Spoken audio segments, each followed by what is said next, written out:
লালমনিরহাটে তিস্তার পানি কমলেও অব্যাহত রয়েছে ভাঙন। বিস্তারিত জানাতে সরাসরি যুক্ত হচ্ছে সহকর্মী জামাল বাদশা। জামাল, ভাঙন কবলিতদের কি ধরনের দুর্ভোগে পড়তে হচ্ছে আর ত্রাণ সহায়তা কি পৌঁছাচ্ছে কিনা জানাবেন।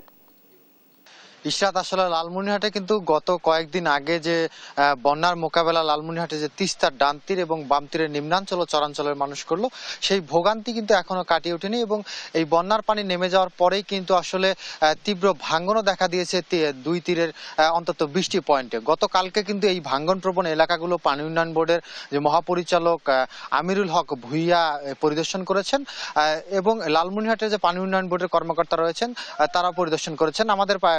আমাদের সাথে তাদের কথা হয়েছে। তারা যেটি জানিয়েছেন যে এই ভাঙ্গন প্রবণ যে এলাকাগুলো রয়েছে 20টি পয়েন্টে কিন্তু তারা জিও ব্যাগ ফেলে ভাঙ্গন প্রতিরোধের কাজ করছেন। তবে একটি বিষয় জানাতে চাই যে 20টি পয়েন্টে ভাঙ্গন অব্যাহত রয়েছে, অর্থাৎ লালমনিরহাট সদর উপজেলার হরিণচওড়া, আদিতমারি উপজেলার মহিষকোচা, হাতিবান্ধা উপজেলার ডাউয়াবাড়ি, গড্ডিমারি ইউনিয়ন সহ বেশ কিছু এলাকায় যে ভাঙ্গন অব্যাহত রয়েছে, সেই ভাঙ্গন আসলে কিন্তু জিও ব্যাগ ফেলে কোনোভাবে দমানো যাচ্ছে না।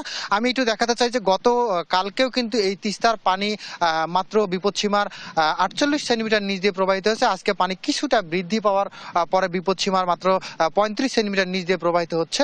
নদী বর্তমানে কিছুটা শান্ত রয়েছে, এতে কিন্তু গতকালকের থেকে আজকে তুলনামূলকভাবে ভাঙ্গন কিছুটা কমেছে। তবে ভাঙ্গন পানি আরো কমার সাথে সাথে কিন্তু ভাঙ্গন আবারও তীব্র আকার ধারণ করবে। সব মিলিয়ে আমি যেটি বলতে চাই যে তিস্তা যে নদী গর্ভ রয়েছে সেটির পানি ধারণ ক্ষমতা কমে আসার কারণে কিন্তু আসলে অল্প পানিতে বন্যা এবং পানি নেমে যাওয়ার পরে কিন্তু আবার ভাঙ্গনের সৃষ্টি হচ্ছে।